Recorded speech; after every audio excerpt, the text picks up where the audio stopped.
Fala pessoal, o Internacional venceu do Ceará, foi 1-0, gol do Alan Patrick. O Inter está com 17 pontos em 12º lugar. No momento está só 3 pontos da zona de rebaixamento, pois quem abre a zona de rebaixamento é o Santos. E inclusive o próximo jogo do Internacional, que vai ser no meio de semana, vai ser contra o Santos na Vila Belmiro. Santos que vem de uma derrota por 3-0 contra o Mirassol, mas no retorno ao futebol depois da parada da Super Mundial, tinha ganhado de 1-0 do Flamengo. Então é um time que vai exigir bastante do Inter. E o Inter vai ter que evoluir, porque o Inter teve 2 vitórias nesse retorno. Primeiro 1-0 contra o Vitória, agora 1-0 contra o Ceará.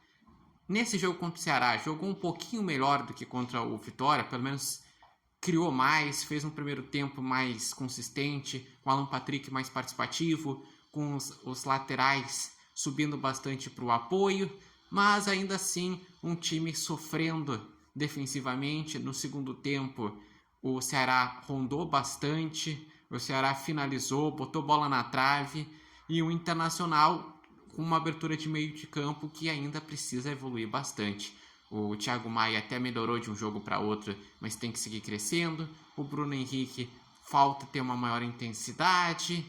E o Internacional também tem aquele famoso problema de que perde muitos gols, que os pontas, os atacantes acabam desperdiçando muitos gols.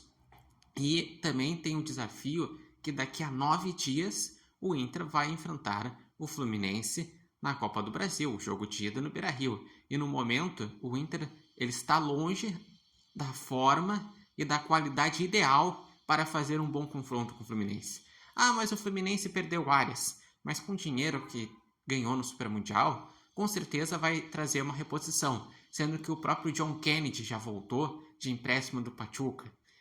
Então, eu vejo que o Internacional ele tem que ir fazendo seus pontos no Brasileirão, criando essa gordura para quando tiver nas Copas, poder focar nas Copas e poder preservar no Brasileirão.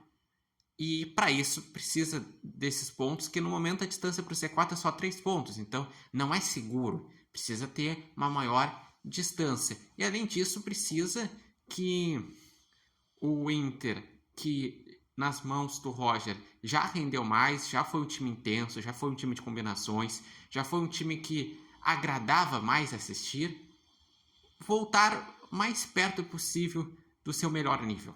Que daí sim o Inter terá chances contra um Fluminense na Copa do Brasil e contra um Flamengo na Libertadores da América. Lembrando que contra o Fluminense é no dia 30 de julho e dia 6, e o Flamengo é dia 13 e dia 20 de agosto.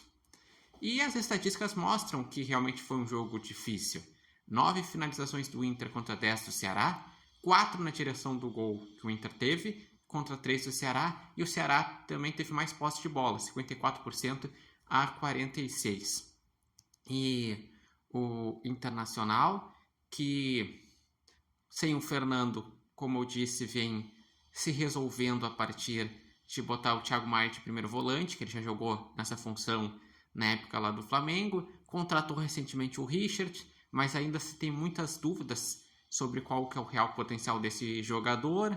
O Ronaldo está em retreinamento e o sistema defensivo do Internacional pelo menos conseguiu passar 2 jogos sem tomar gols. Isso é muito importante, porque o Inter, antes de retornar o campeonato, era uma das piores defesas. O Inter tomou 18 gols. Então o Inter tem que realmente ter uma maior consistência. E nesses 2 jogos não tomou gols, muito devido a ter pegado adversários mais frágeis e porque o Internacional também conseguiu pelo menos fazer uma melhor cobertura frente à sua área. Os 2 desafios antes de enfrentar o Fluminense serão o Santos no meio de semana fora de casa na Vila Belmiro e depois, no final de semana, vai enfrentar o Vasco no Beira-Rio. Então, qual é a expectativa de vocês? O que acharam dessa partida? Deixem aqui nos comentários quem foram os destaques e o que o Inter precisa ir melhorando pensando nas Copas.